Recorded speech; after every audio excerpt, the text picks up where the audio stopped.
Hello and welcome to the Mirror Football Podcast. My name's Sam. With me in the pod this week is Big Tom, the producer. How are you, all right? Yeah, not too bad. Have you recovered from watching a week of international football?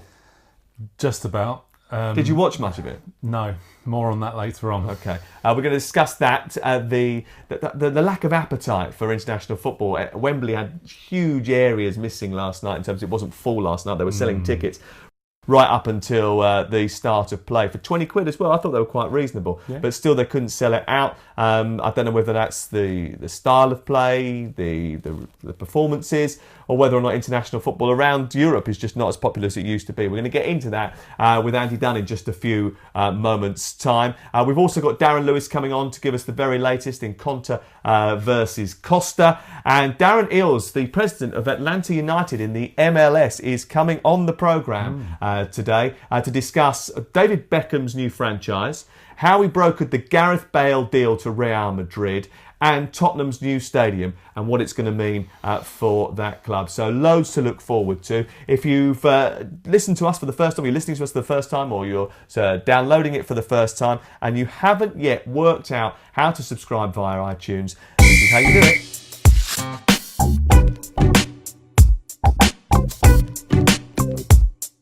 Now, I don't want to teach you how to tie the laces on your Puma Kings, but if we haven't got across just yet how easy it is to subscribe to the Mirror Football Podcast, here's a step-by-step guide. Yes, put the name in the top of that box, press that button, and off we go. All your episodes of your favourite podcast are available to you. And if you press that little button on the left-hand side, it means that you'll get a new, fresh Mirror Football Podcast every time it lands.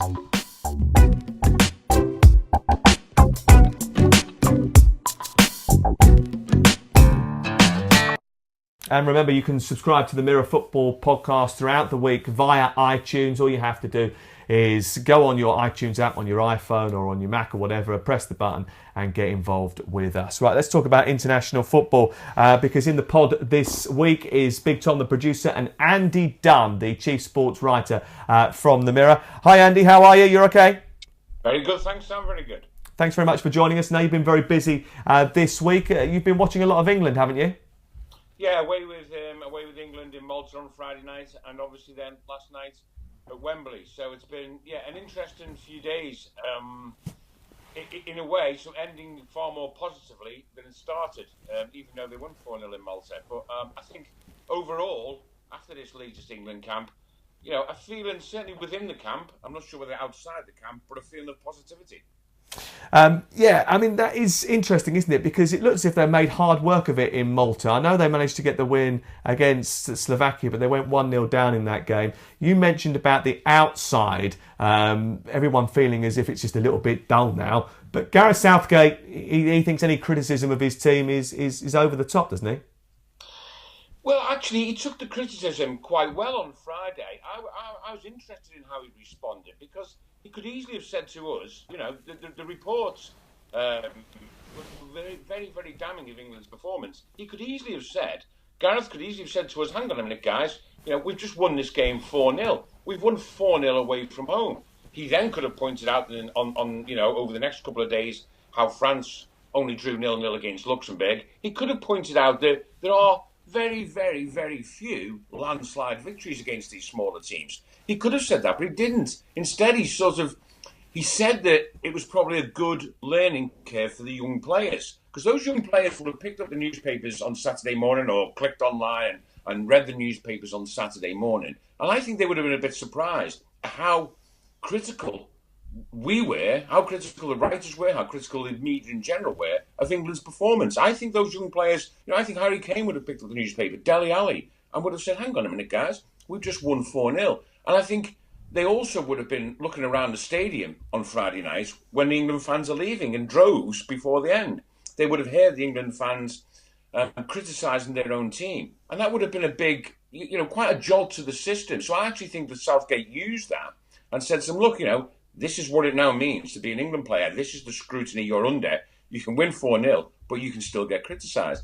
And I think that probably served them well yesterday when they had some adversity yesterday. In terms of the apathy, I think, I think last night it was, I thought it was quite a good attendance last night. What I do get the sense of is that we've been here so many times. Easy qualification, routine qualification, and then everyone's just waiting for the tournament to start proper, because we really are struggling to make judgments until it comes to the crunch where we failed so many times.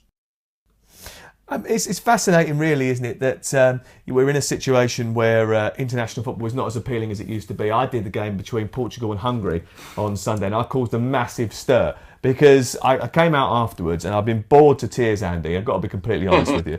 And I said, Portugal was so boring. They played boring football. If they didn't have Ronaldo in the team, no one would talk about them. And obviously, I've got the inevitable barrage of they're European champions, blah, blah, blah, blah, blah. But if you ever watch Portugal, and I don't know if if you remember, Tom, during the European Championships, they won one game in 90 minutes. Yeah. They weren't the most swashbuckling European champions. But I wonder whether or not a lot of international football is like this, and this is why we notice it, certainly in terms of listeners, viewers, website clicks, paper buying, everything. It all goes down over that international break. Why is that, do you think, Andy? I think for a variety of reasons, one of which is I think the qualification system and the qualification process is too long. It's too drawn out. You have too many games where essentially one team is set up to defend and the other team is set up to try and break them down. An imbalance in possession. I think the process is too far drawn out. So, and then add on top of that the international friendlies that go with it. It just makes it, there's more of it and it's less appealing. Also, don't forget, it is this time of year. People are excited about the beginning of their domestic leagues. I'm sure it's the same in Portugal. It's certainly the same here with the Premier League. It's underway. It's 3 games into the league. Everyone's excited. The transfer window's just closed. Everyone is buzzing to see how their clubs are going to do. And then they have this break. And they sort of feel a bit, I think club fans feel a bit short-changed, a bit sort of let down. Say, hang on a minute, we've only just started this league and now we've got this break. So I do think there's an element of the timing of the calendar. I think that needs to be looked at overall.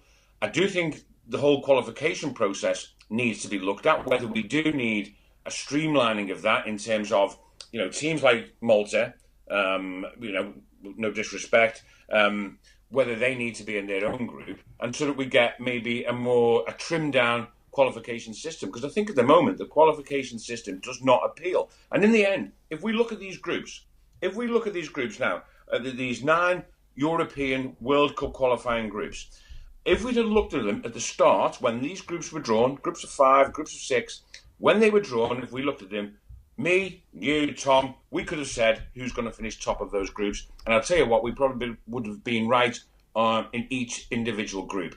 There is very, very few groups in qualification where you find a surprise winner. Very few indeed. So the predictability of that also lessens the international appeal. I absolutely agree with you, Andy, about reforming the qualification system. But what struck me is that I've been left cold by the England national team for a while now. But the difference, even on social media, between the Northern Irish fans, who seem to be really engaged with this process, and the England fans is so stark. What do you make of that difference? Yeah, I agree. That's a very good point, because I was only saying on Friday night, when we were in Malta, and you're at the game, and it's a good turnout from English fans. And make no mistake, English fans take a really good number of people abroad wherever they go. I mean, it helped that it was Malta. It's a nice destination. You can combine it with a little bit of a holiday and get in those last days of sunshine for the summer. However, what I did notice while I was at the game is checking on social media how few posts there were about England Malta. What there was probably critical. But unusually, I thought there was a stark drop in the amount of interest on social media. And the fact is, and the responses to, what we put out there on social media, whether it be Twitter, Instagram, our responses to England now are getting a little bit less. And again, look, last night, I think that was also similar on social media. What I would say, again, about the crowd is that I think the crowd was almost 68,000. And that is a great crowd. We take for granted the interest in England from home fans. Yeah. 68,000 will be, listen, I assume the biggest international qualification crowd of the whole double-headed programme in the European qualifying stages this week. So that's good. But I do get the feeling, and this is, anecdotal when you talk to your mates, when you're out for a pint with your mates, they are sort of Well, and I say that's because that's the effect, the absolute effect of a dismal tournament campaign in 2010, in 2012, and in 2014. That's why the interest is gone. When we had the golden generation, so-called, and failed in 2002, 2004, and 2006, in those three tournaments, there was hope for the following tournament. You know, we went out, but we went out in rather unfortunate fashion. We went out on penalties. You know, Rooney got injured in 2004 at a crucial stage, etc., etc. So there was always hope. And I don't think that 2010, 2012, and 2014, and 2016, of course, have given us any.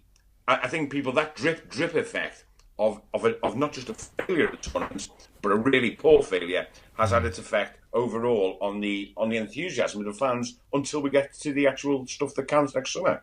One man who's never full of anything other than enthusiasm is Marcus Rashford.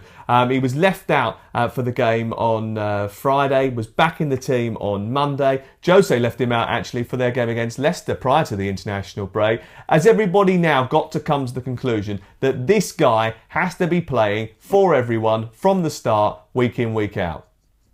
Yeah, I don't think Jose will come to that conclusion. However, I think Gareth Southgate should. Interesting, you know, it was. I mean, not that it makes a great deal of difference, but yesterday was actually the 12-month anniversary of Sam Allardyce's first and only game in charge of England. It was the start and finish of his perfect record as England manager when they won in Slovakia 1-0. That one and only game. And strange enough, you know, I remember the squad announcement for that game, and I remember Sam not putting Marcus Rashford in the squad. He put him in the under-21s. And I thought to myself at that time, you know what, how can we ignore it, even though he was 18 at that time, but he'd still made a big impact. How can we ignore, we don't have enough game-changing young talents to be able to play around, to ignore this type of player. And I think, you know, I mean, yesterday, he didn't play against Malta, but then again, Southgate could actually say, you know what, I was justified. I brought him on for 20 minutes against tired legs, and he changed the game. He gave the game a gloss that maybe the performance didn't deserve. But he should have played against Malta to start with. It was pretty much an obvious choice to play him last night. I don't think the right hand side suits him. I think he's better coming in off that left hand side, which they switched after half an hour. But in answer to his question, yes, we don't have enough game-changing players. Now, Rashford is 19. He's going to have, vagaries of form. He might be in and out. He might make mistakes like clearly he made one last night. However, I just think the likes of Rashford and Dele Alli, these are players who are rare in English football at the moment, who can change a game, who can define a game, who can decide a game like Marcus Rashford eventually did last night. And I just think you've got to, in a way, ignore dips or troughs and peaks in form. He's someone who can go to Russia, and he's someone we can actually genuinely say he can change a game. He can make the sort of impact that Rooney made in 2004. Speaking of young talent, when Ben Woodburn lit up the game for Wales the other day, how much of a look-in do you think he'll get at Liverpool with Coutinho staying, with Oxlade-Chamberlain added to the ranks? Do you think he'll get much of a look-in this year for Liverpool? You know what? I wouldn't. I was slightly surprised. Not that he didn't go on loan. I don't know whether that will still be an option later in the season, maybe in a January transfer window, or maybe even. I just think that everyone around Liverpool has been at serious pains to basically keep a lid on any Ben Woodburn hype. I think Klopp's going to take it, very carefully. He's young. He's obviously a younger player than Rashford. So I don't think we'll see an awful lot of him. I mean, we will see more of him clearly when Liverpool's commitments become more arduous, when the cup competitions kick in. So we'll probably see him in the EFL Cup and in the FA Cup. You may well see him in the Champions League when there's games that maybe are not so much dead rubbers, but games that Liverpool can afford.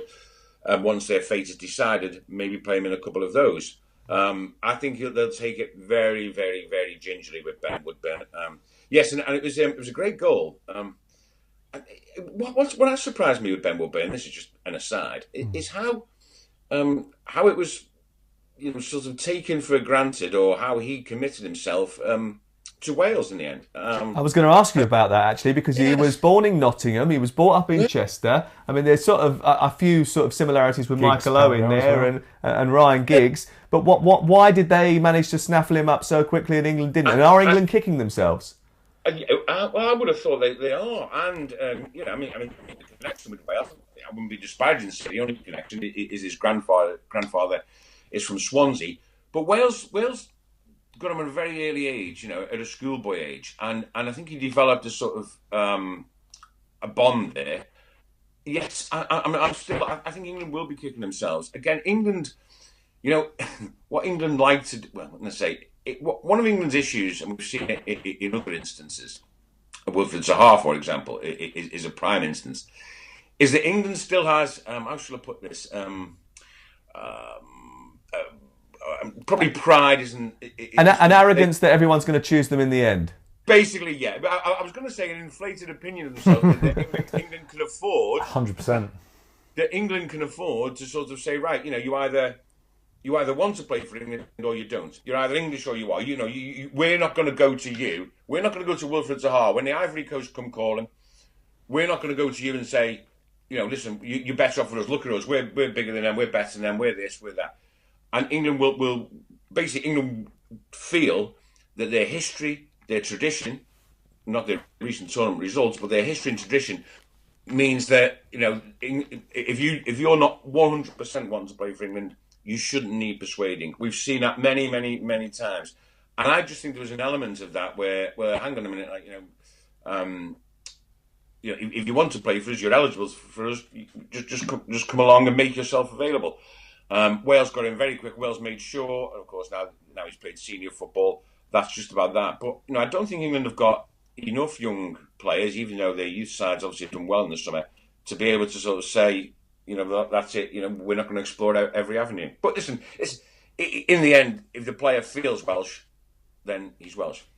Andy, thank you very much indeed for joining us. Appreciate that. No problem. And I'm sure we'll see you very, very soon. That's Andy Dunn, the chief sports writer of The Mirror. Andy, have a good day. And you, mate.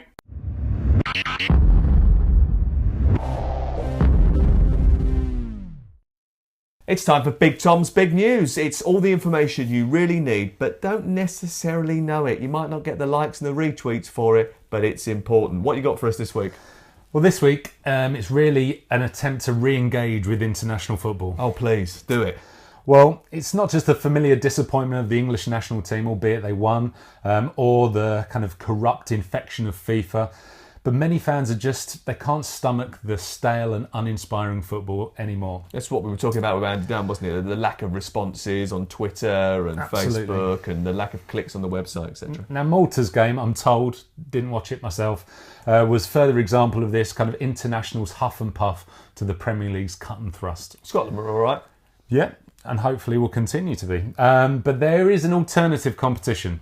And not just one for footballing hipsters who, like their espressos from a Toby jug beside bare brick walls, much like yourself. Like me, yeah, sounds like me. But this weekend saw the unveiling of the 2018 CONIFA World Football Cup. Sounds like a plant World Cup. CONIFA, I see what you've done there. No, actually, CONIFA is the acronym of the Confederation of Independent Football Associations, and they offer a competitive and non-profit football for a range of nations or ethnic groups who could not be, or perhaps would not be, represented by FIFA. A sort of FC United of Manchester or AFC Wimbledon. Yeah, exactly.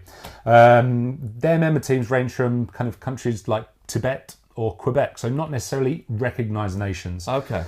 Now, CONIFA might offer the chance to rediscover a raw love for the game, or it might be terrible football with a romantic backstory. Either way, for me, it's going to be preferable to these international fixtures. But it's a big tournament and it's happening in London, right? Absolutely, so I think maybe people get behind it.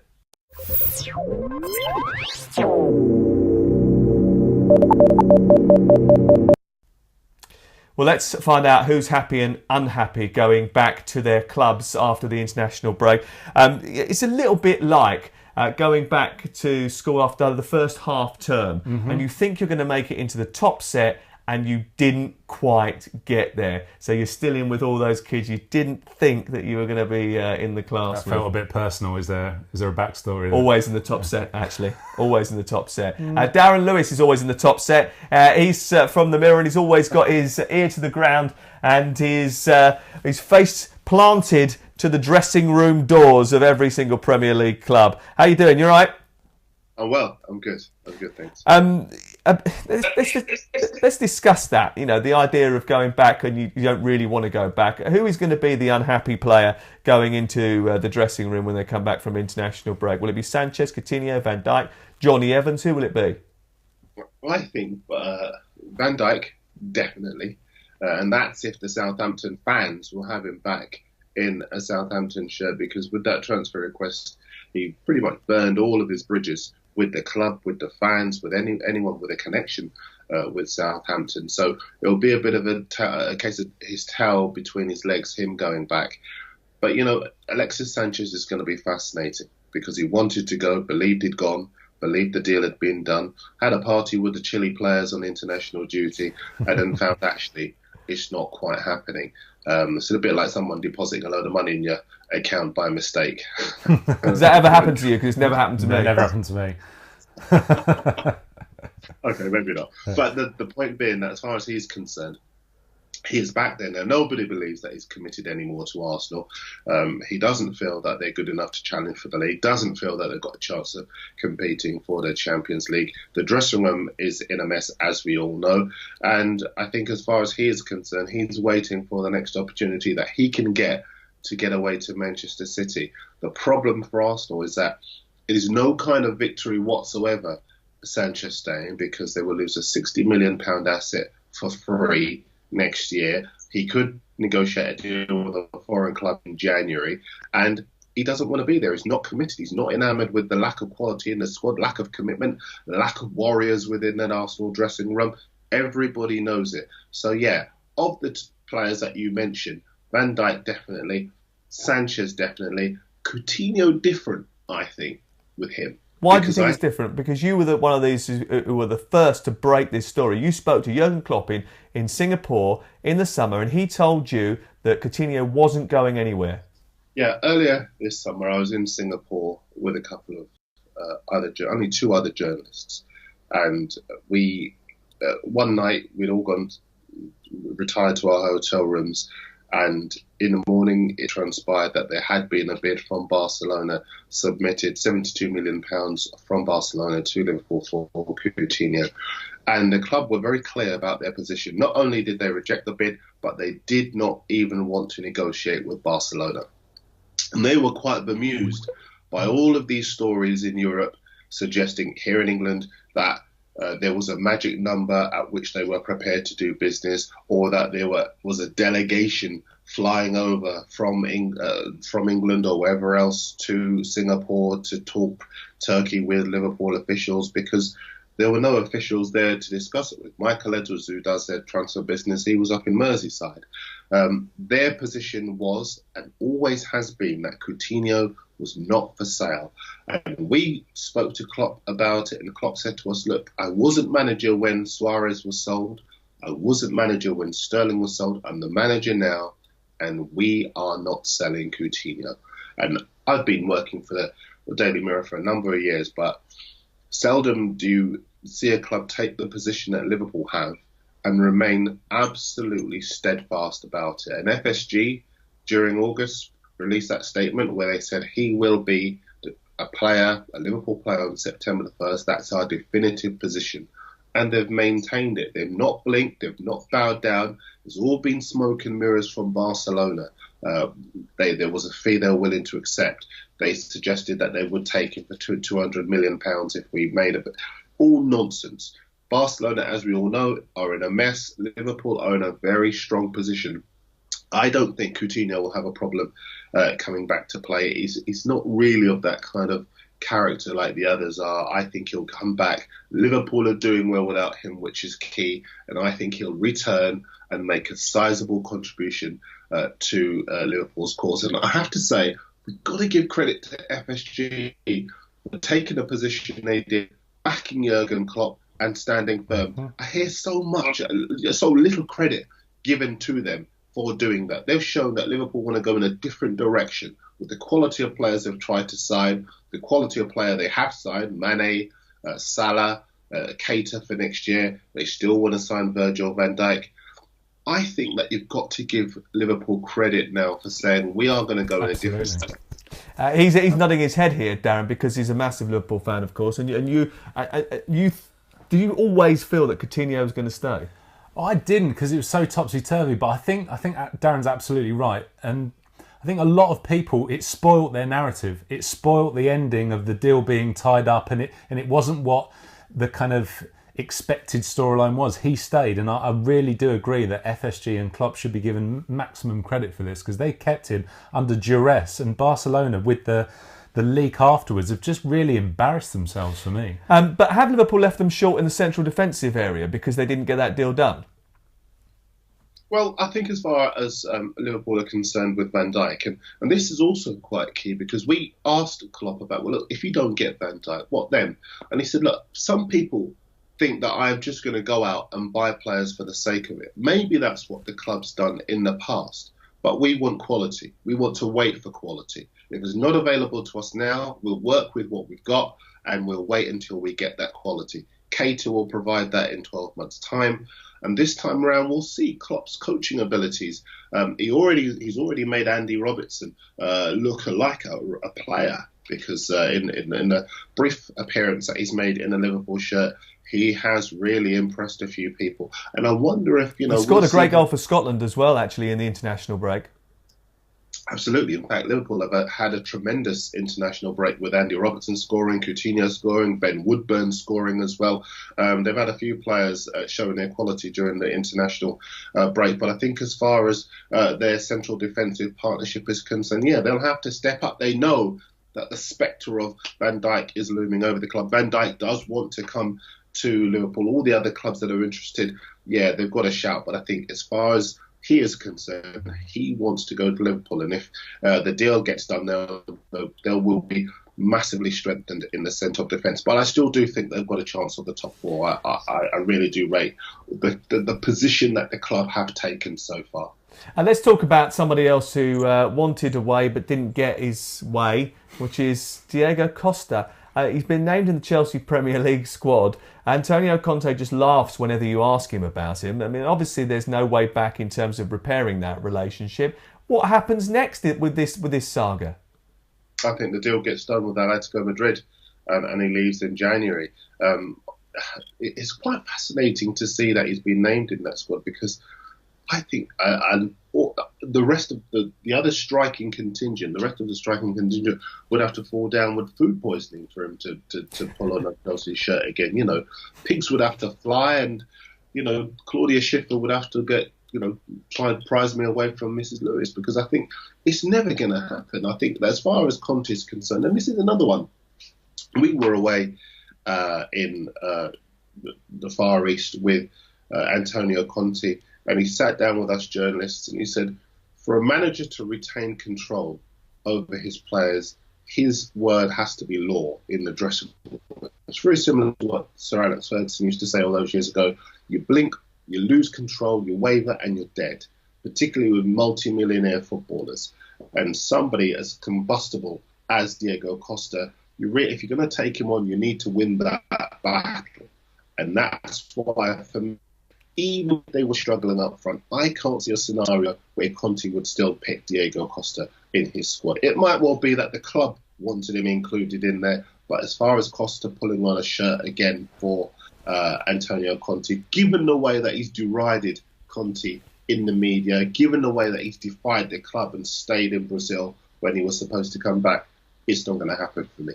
He hasn't looked very good in terms of five-a-side either, though. What I've been watching on Instagram, he doesn't look that sharp. His partying game looks spot on, though, to be fair. How about Spurs, Darren? Vincent Jansen still there, Eric Lamela and him being left out of the Champions League squad. Why do you think that is? And is that not concerning if Llorente, their new signing, gets injured? Have they got the cover there at all? Well, they haven't got enough. I mean, Son Heung-min can play up front if Harry Kane isn't available. He does know where the goal is. Filled his boots last season, and there was that period last season when Kane wasn't available, and they still managed to get some big wins. But I think as far as Jansen is concerned, they simply don't fancy him anymore. He came into the side, big fanfare, £17 million, but he doesn't have the quality. And, Spurs have been here before. I think you've got to give credit to Spurs, because when they had Soldado, they tried and they tried and they tried to sympathise, but he just wasn't good enough. It wasn't going to happen. You've got to say credit to Spurs for cutting their losses now and not trying to kind of dress it up or maybe give him the sympathy vote. Let him go somewhere else, play some football, and maybe rediscover his career somewhere, recapture his career somewhere else. But I think as far as the club are concerned, they look in strong shape. I think, obviously, we all know defensively they've improved at right back and centre half. But Llorente looks to have not only the quality, 15 goals last season, but also the experience of playing with big clubs, playing with big players. He could be a mentor for Harry Kane in a Champions League group. Real Madrid, Dortmund, that's going to be very, very difficult indeed for Spurs. He is the player who maybe they could bring on late in matches when things aren't going their way. Their plan B, if you like, that aerial power, the quality on the deck, who could help them very, very much indeed. I think he's a terrific signing. OK, big weekend as well for Tottenham Hotspur. They take on Everton. Chelsea have got Leicester. The massive game is Manchester City against Liverpool. Where are you going to be at, Darren? I'm not so sure just yet, because we haven't got our allocation for this weekend. But I think all the matches that you talk about this weekend, they are key, because Everton, the Spurs dropped points at Everton last season, and when you see the fine margins by which they lost the league this time around, you realise that they've got to pick it up. They've got to get their Premier League show on the road, if you like. Dyer scoring obviously for England in midweek, Harry Kane as well scoring for England, so we know that they're in good form. They now need to transfer that into a Spurs shirt. The Man City-Liverpool game is going to be obviously the star attraction for this weekend, because Liverpool, well, they absolutely demolished Arsenal, didn't they? But City at home, they will turn it on and they will want to retain that good feeling they had from beating Bournemouth in that last gasp victory down at Dean Court. So a number of good games. I don't know which one I'm going to be at, but whichever one I am at, it will be a corker. Cheers, Darren. Thank you very much. Appreciate that. That's Darren Lewis from The Mirror joining us this afternoon. We'll see him very soon. I'm going to be going to Stoke against Manchester United on Saturday. All right, trip to the Potteries. Trip to the Potteries, the Bet365 Stadium. Romelu Lukaku, see if he can continue his scoring run. Might be difficult for him.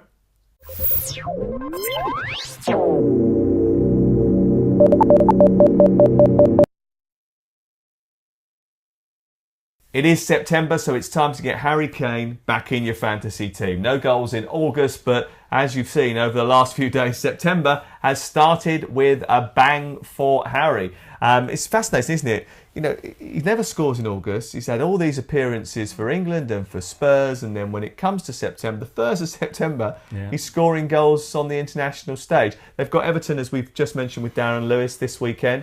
It's going to be a tough game for him, but he will get chances. For me, I'm taking out Romelu Lukaku, who's going to Stoke City with Manchester United, and replacing him with Alvaro Morata. The reason being, Morata scored in midweek for Spain. He also has started really well for Chelsea in terms of goal scoring. And Leicester City concede a hell of a lot of goals. If you go back to the beginning of February when Craig Shakespeare took over, no team has been involved in more entertaining games than Leicester City. More goals have been scored in those matches involving that team than any other. I've got to leave Lukaku in for me. The Harry Kane can't come back in because he's just too expensive. The horse has bolted there. I've spent that money elsewhere. Can't do it. There are some bargains though, aren't there? There are some bargains. Transfer window bargains. Potentially Renato Sanchez, £5 million. Yeah, it's not bad, is it? Not bad. The Ox coming at Liverpool. Is he going to start? Not sure. £6 million. But Andrew Robertson, surely 4.9 at left back, scored a worldie for Scotland. He's got to be in your team, surely. Yeah, he was a cracking performer for Scotland in their game against Lithuania and at home against Malta on Monday night.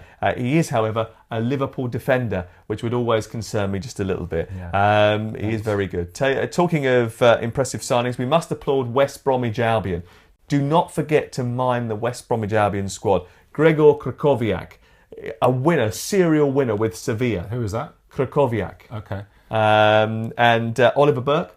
Okay. And Kieran Gibbs as well. And I think Kieran Gibbs is going to be a signing. really good signing for West Bromwich Albion. Apparently he's trained really, really well. And they've kept Johnny Evans as well. Remember, everyone thought he was going to go to Manchester City. It didn't happen. He stayed with West Bromwich Albion, and they should be congratulated. I'm sure Tony Pulis treated himself to a £100 gift voucher in the club shop after keeping those players and doing those deals. They've got a lot of defenders now. Who's going to be in? Who's going to be those 4 defenders in? It's going to be a tricky one because usually you'd punt on West Brom defenders, but now they've got a few to choose from.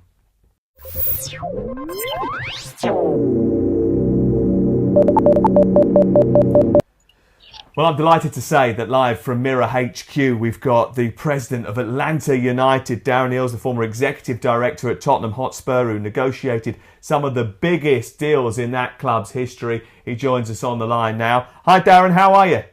Hi, Sam. Yeah, good, thanks. Enjoying the London weather. Thanks very much for coming on the programme. I know it's very, very different being in London than it is in Atlanta. How's the MLS been treating you? Okay.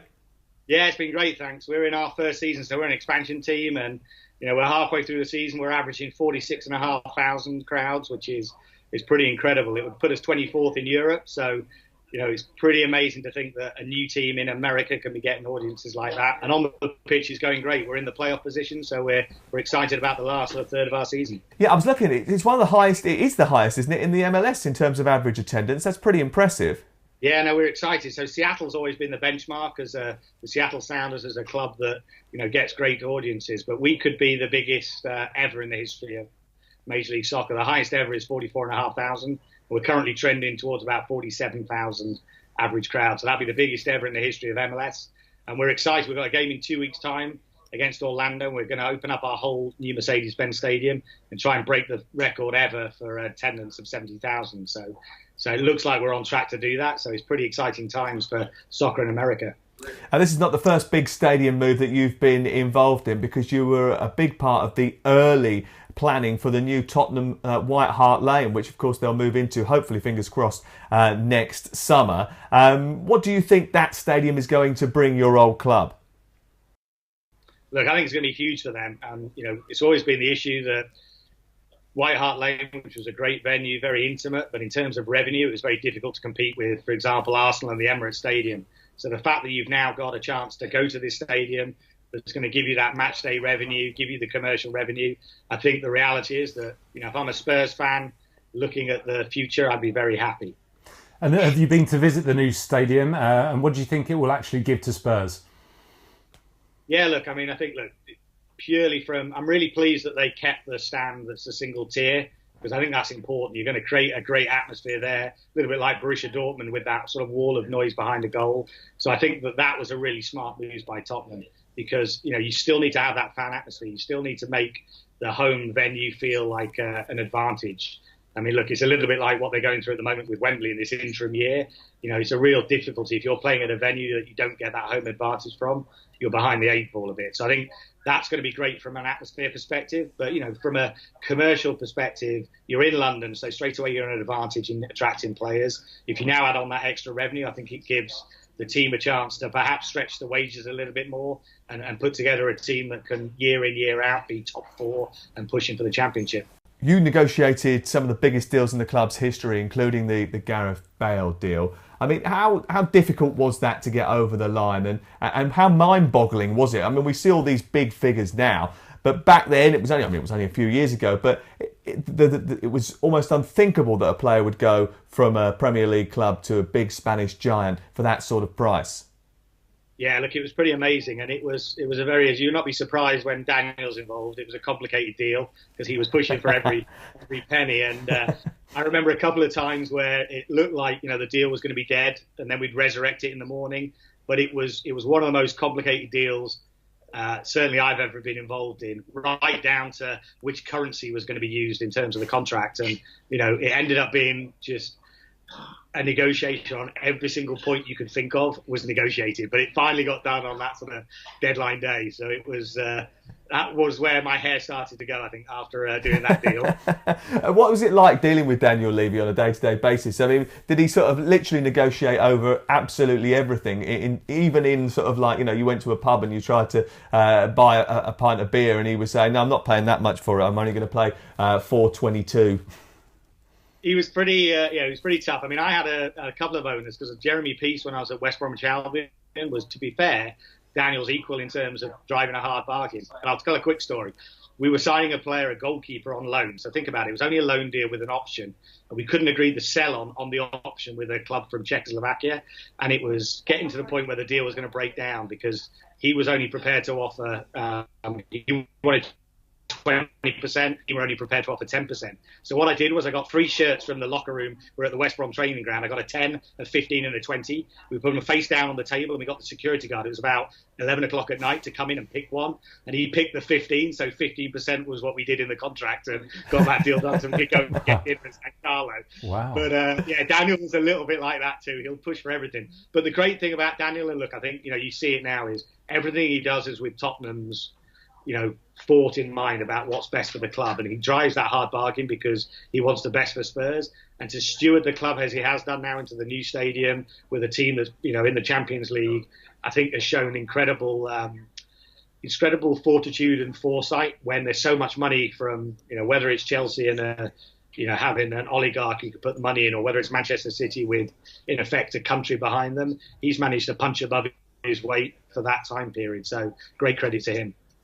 It's a very different system, isn't it, in the United States? The MLS it seems to be a little bit fairer. It's more sort of equal in terms of who's allowed to spend what. It's different for you because you're working with things like salary caps and designated players. Do you think it's a better system? What do you make of it?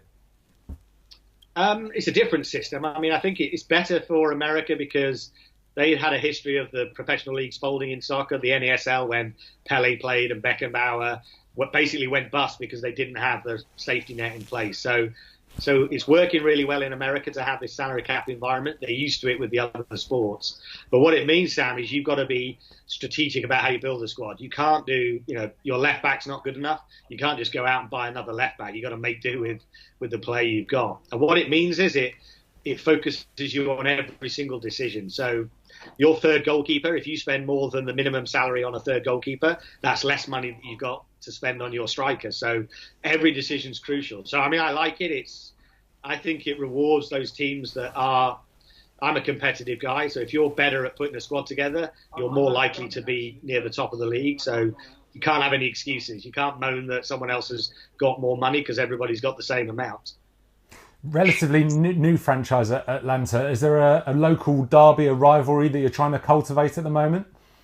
Yeah, I mean, this is a funny thing. So our local derby is Orlando. So that's the big rivalry for us. We've had 2 games against them so far. They're 440 miles away. They're our closest team. But it's, they're the team in the south as well as us. So that tends to be our local rivalry. But that's the difference in America is, it sounds obvious, but, the distances. We're traveling over to the West Coast, traveling through 3 time zones to play matches. You've got differences in weather. We played this year against Minnesota. Our second game was the coldest ever game in MLS history. It snowed. It was like minus 20 degrees. And then 3 weeks later, you're playing in Atlanta and it's 90-degree weather. So you have a lot more differences in temperature, a lot more travel. That's, it's not like the furthest game for Tottenham was Newcastle. That was less than 400 miles. It's just different. You've got to cope with different things. But, it's great fun. And the Orlando rivalry for us, we've got this game in 2 weeks, 70,000 in our new stadium. The roof's going to be shut. It's going to be so noisy. And I think that will be where it'll send waves around America that come 70,000 for a soccer game. This is real now. This sport's made it in America. You've obviously used some of your Premier League connections because you've got some players I recognise on your roster, but also you've got Alan Green as your play-by-play commentator. Yeah, that was good. I actually did a World Service interview about 18 months ago, and Alan hosted it. We had a chat. We kept in touch, and so for me, we have our colour commentator is an American player, Dan Gargan, who played in the league. But we wanted to try and have someone who's a voice that people would recognise. So Alan was perfect for us, especially as a first-year team, as we're trying to promote our broadcast. And so we're really excited to get him on board. And obviously, the one thing that's funny is, Alan can be, as you know, quite sort of shoot from the hip. So, if you think about the MLS, they're trying to grow the league. They want their commentators to always say the good about everything, and Alan's not like that. So we had a away game against DC United, and we'd had a home game with 50,000 that Alan had commentated on. Then at DC, they'd had about 10,000 at their game. It was a low crowd. And Alan spent the whole commentary saying things like, wow, there's more ball boys on the pitch than there are crowds in the stand. And Peace got a call like, yeah, the crowd are all cheering, all 10 of them. And so MLS gave me a call saying, could you just have a word with him, try and get him to sort of be a little bit more positive about the opposition. Brilliant. That's just traditional Greenie, though, isn't it? I mean, that's exactly what he's like. He shoots from the hip. He tells you like it is. So, all power to him. You've also got some players that played in the Premier League as well, haven't you? Yeah, so we've got a few of the lads. We've got Kenwyne Jones is with us. Chris McCann, who played at Burnley. Chris came over. We did our kit launch before the season started. So because we didn't have a team, we weren't like Orlando or Seattle. We didn't have a minor league team stepping up. So any chance we got for a party, we did it. So when we did our kit launch, Chris was playing for Coventry. We flew him out just midweek to do the kit launch. And we hired a downtown music venue in Atlanta, quite a famous place where Bob Dylan did his first concert, etc. And we had 5,000 sell out for this kit launch. And we did, typical American style. It was way over the top, confetti. The boys came out into, strobe lighting with the smoke through a big stage that we'd set up for them. And I think Chris was like, bloody hell, Burnley, Coventry, he's never done a kit launch quite like this. So those guys have been great for us because they've got the experience, obviously. We've got a young team. Our designated players, we didn't go down the Steven Gerrard, Frank Lampard end of contract route. We went for under 23 South American players that are international. So we needed a balance of experience and youngsters. So they've done a really great job for us as being that sort of wiser, older voice in the sort of locker room. And you mentioned before that the new franchise thing, moving into a new stadium, is very, very difficult. Has David Beckham been on the phone to you now that it looks as if his Miami franchise is just around the corner? Is he going to be chewing your ear for a bit of advice? What do you reckon? Yeah, I think so. Look, obviously, I know from my time at Tottenham when he trained with us a couple of times when he came back from America. And he was actually at the Board of Governors meeting, the equivalent of the Premier League shareholders meeting we have, and he's close to getting the franchise. And the interesting thing with David, and we'll have a chat about it, is everyone's been saying that Miami's not a very good soccer town. They had a couple of teams that have folded in the past.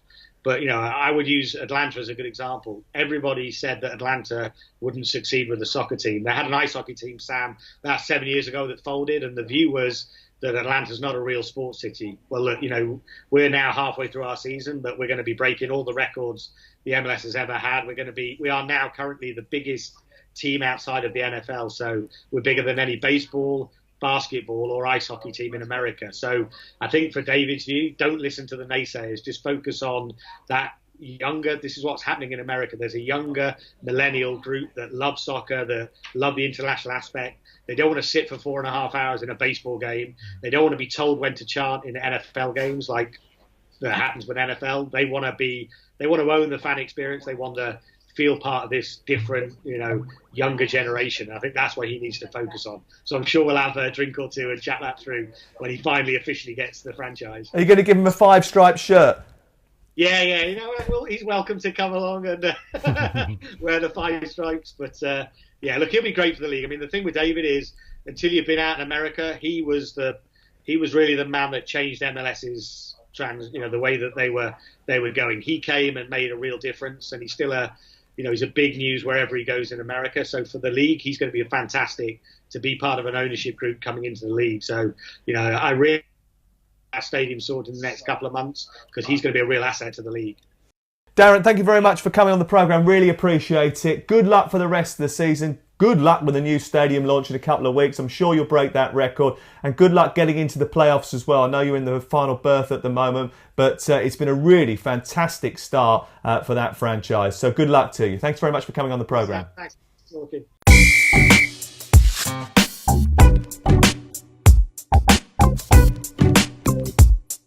Now, I don't want to teach you how to tie the laces on your Puma Kings, but if we haven't got across just yet how easy it is to subscribe to the Mirror Football podcast, here's a step-by-step guide. Yes, put the name in the top of that box, press that button, and off we go. All your episodes of your favourite podcast are available to you.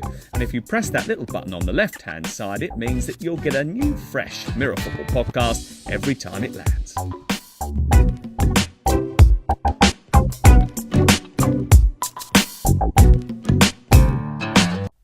Don't forget you can subscribe to the Mirror Football podcast on iTunes. Very easy for you to do. All you have to do is go on your little app, or you can do it via your Mac as well. Once you've subscribed, it just lands every single week.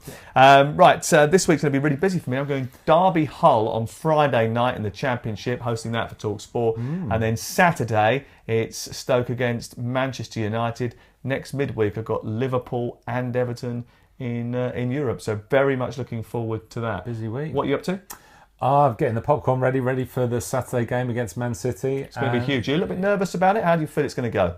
No, I'm always quite confident against Man City, and I think because they're so open. Well, yeah, and their last-minute winner against Bournemouth papered over a lot of kind of really ordinary cracks for Man City. So no, I'm quietly confident going. You actually were sending me quite abusive text messages about the decision to play Kevin De Bruyne so deep. Well, it's ridiculous. He just got sold. His price plummeted after that game. I think about 300,000 fantasy managers binned him from their team. Okay, I think I'm probably going to go off now and give the middle finger to a ref. Okay. No, it's not that ref. It's Martin Skirtle. Okay. No, hold on. It's my mate. It's your friend. It's my mate. It's my mate. Don't tell anyone. That's it from us. We're back next week. Make sure you leave us your comments on Twitter @StayOnYourFeet, or you can go on our Instagram page, which is @StayOnYourFeet TV.